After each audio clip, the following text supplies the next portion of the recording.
వాళ్ళకే బైక్ గొడవ అనుకున్నాను, మీకు మైక్ గొడవలా ఉందే. ఎవరో ఒకళ్ళు మాట్లాడండి. హాయ్, అందరూ వచ్చినందుకు సో మచ్ థ్యాంక్ యూ. ఏం చెప్పాలో అర్థం కావట్లేదు. ఫస్ట్ నేను ఎవరికైనా థ్యాంక్ఫుల్ ఉన్నానంటే అది మారుతి సార్కి మాత్రమే. ఎందుకంటే నన్ను నమ్మి నా మూవీస్ ఏవి ఇంకా రిలీజ్ అవ్వకపోయినా సరే నన్ను నమ్మి ఈ మూవీ ఇచ్చారు.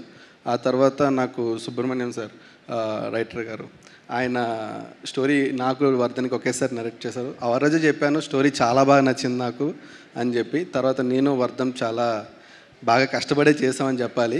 అలాగే మా ఆర్ట్ డైరెక్టర్ గారు కూడా మాకు బాగా సపోర్ట్ చేశారు అన్ని విధాలుగా. Thank you. అయిన తర్వాత సక్సెస్ మీట్లో మాట్లాడతాం ఏదైనా సరే. Yeah yes. అయితే సురేష్ గారు మీరు మాట్లాడే ముందు మేము సాయి కుమార్ గారు గురించి ఒక చిన్న ఆయనకి డెడికేట్ చేస్తూ ఒకటి తయారు చేసాం మేము. ఒకసారి చూద్దాం, అది సర్ప్రైజ్ అది. యా బిఫోర్ ఆర్ట్ డైరెక్టర్ గారు మాట్లాడే ముందు డిఓపి గారు మాట్లాడేశారు కాబట్టి ఆయన కోసం ఒక ఏది కాదే యాందిరయ్యా యాం చేస్తున్నా కొంచెం బ్లర్ అవుతుంది కానీ యా ఏం జరుగుతుందండి అక్కడ? మిమ్మల్ని మీరు తీసేది మేము చూడాలి, అంతేకాని మీరే చూస్తూ ఉండిపోకూడదు. అక్కడ ఇటు రండి, ఒకసారి రండి. యాక్చువల్గా నేను అక్కడ చూడట్లేదండి. యాక్చువల్గా అది ఏమైందంటే నేను సార్ది ఏదో షార్ట్ లైటింగ్ చేస్తున్నా, లైటింగ్ చేస్తూ ఇలా కూర్చున్న ఈ పక్కన పోస్టర్ ఆల్రెడీ అంటించింది. దాన్ని వాళ్ళు ఫోటో తీసి ప్రతిసారి ట్యాగ్ చేసి పంపిస్తారు. మీరు దొరికిపోయారు.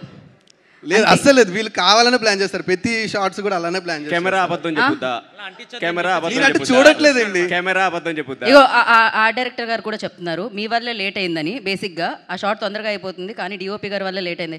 లైటింగ్ వన్స్ మోర్ అడగడం విన్నాము, కావాలంటే రీటేక్ వన్స్ మోర్ అడగడం విన్నాము, కానీ ఆ పోస్టర్ని అలా చూస్తూ చూస్తూ మీరు వన్ మోర్లు అడిగితే ఎలా చెప్పండి? నేను కావాలని వన్స్ మోర్ ఏమంటారా? వద్దు వద్దు, మ్యారేజ్ అయిందండి నాకు. అయినా కూడా మీరు చూసారే, అది కదా ప్రాబ్లం. లేదు లేదు, నేను కావాలని చూడలేదు. అండ్ వన్ మోర్ థింగ్ మర్చిపోయాను.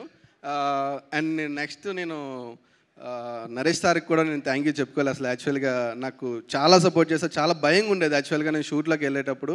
సారు అంటే పెద్ద ఆయన కదా, నాకు అసలు ఫస్ట్ ఎప్పుడు ఎక్స్పీరియన్స్ లేదు ఎలా చేస్తాను ఏంటి అనేది. తర్వాత సార్ సపోర్ట్ చూసి నేను చాలా బాగా చేసేసి ఫ్రీగా చేశాను అనమాట. వాసుకి గారు, నెక్స్ట్ మా అంకిత్ అండ్ నిలాకి అందరూ బాగా సపోర్ట్ చేశారు నన్ను. అంటే కొత్త కెమెరామెన్లా కాకుండా చాలా ఓన్ చేసుకున్నారు, దానికి చాలా సో మచ్. అండ్ తర్వాత మా వర్ధన్ గారు బాగా అన్నిటికీ సపోర్ట్ చేశారు. ఫస్ట్ మారుతి సార్ నన్ను నమ్మి ఇది పెట్టినందుకు మారుతి సార్కే నేను ఈ డెడికేషన్, నాకు వచ్చిన అప్రిషియేషన్ అంతా డెడికేట్ చేసుకుంటున్నాను. థ్యాంక్ యూ సో మచ్ అండి. థ్యాంక్ యూ సో అండ్ నా కలరిస్ట్ వెంకట్ అండ్ నా టీమ్ అసిస్టెంట్స్ లైట్ మ్యాన్స్ అందరికీ కూడా thank you so much. Thank you so much. మీరు కూడా ఎప్పుడు ఇలానే మాకు మీరు మంచి మంచి విజువల్స్ చూపిస్తూ ఉండాలని మనస్ఫూర్తిగా కోరుకుంటున్నాం.